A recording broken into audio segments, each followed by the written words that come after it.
Nagsimula na ang paglalagay ng 120 solar streetlights sa kabaan ng National Highway sa bayan ng Quezon bilang bahagi ng programa para sa mas maliwanag at ligtas na mga kalsada. Bilang paghanda, isinagawa kamakailan ang pagsusukat at pagpili ng angkop na sukat ng mga solar light upang matiyak na akma ang mga ito sa kasalukuyang mga poste ng ilaw at magiging maayos ang installation.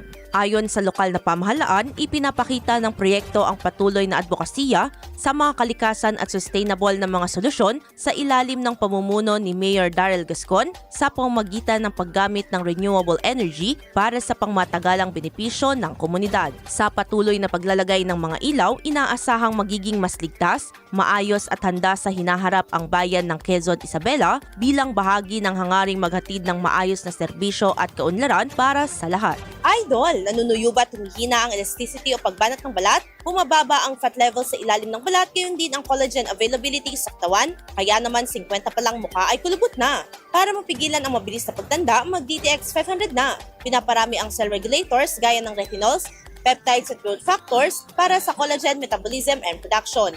Sa DTX 500, hindi lang balat mo ang magiging makinis kundi ang selula ng iyong buong katawan. Para maging healthy, mag-DTX 500 palagi. Para sa IFM News, ako si Idol Sena Mariakdang, Idol! IFM News.